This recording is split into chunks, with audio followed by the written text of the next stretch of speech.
지난주에 그 민노총 집회가 있었죠. 우리 경찰청장님.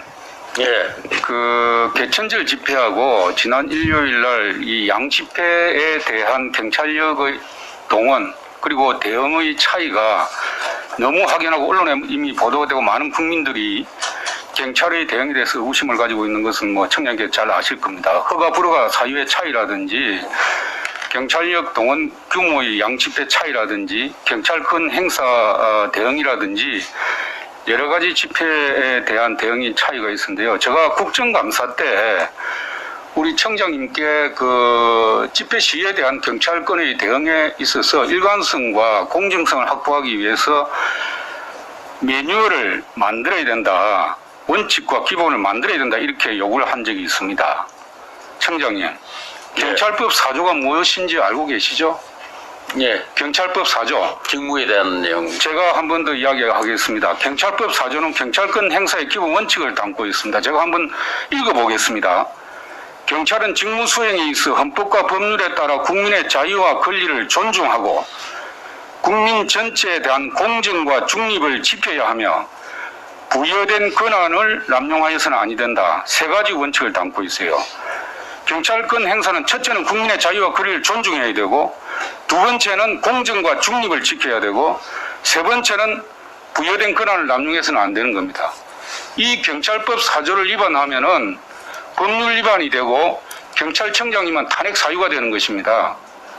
청장님 지난 그 양집회 대응의 차이하고 앞으로 이 경찰법 4조에 대한 청장님의 그 의지를 한번 앞으로 어떻게 하실 건지 한번 간단하게 말씀해 주세요.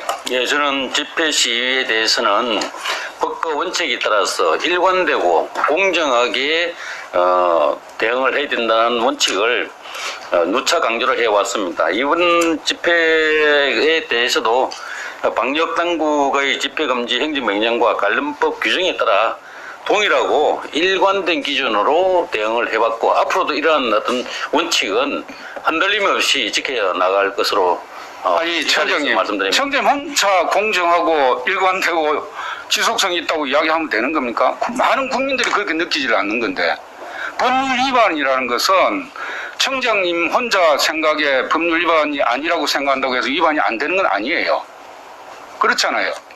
그런데 대다수의 국민들이 경찰권 행사가 공정하지 못하다고 인정하면은 공정하지 못한 겁니다.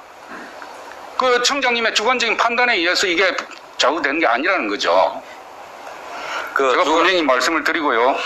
앞으로 만약에 이 부분에 대해서 방금 제가 경찰법 4조에서 규정하고 있는 경찰권 행사는 가능한 국민의 권리를 존중하는 방향으로 해야 되고 지난 개천절 집회 국민의 권리를 존중하는 방향으로 행사가 됐나요? 안 됐잖아요. 많은 국민들이 그걸 느끼잖아요. 두 번째, 공정하고 중립적이어야 되는데 지금 공정하고 중립적입니까? 많은 국민들이 그렇게 안 느끼고 있어요. 경찰권 행사가. 세 번째는 이 경찰권 행사가 절대 남용돼서는 안 되는 겁니다. 그 원칙 꼭 지켜주시기 바랍니다. 청장님. 예, 의원님 말씀과 법과 원칙에 따라서 공정하고 일관된 법 집행을 하도록 하겠습니다.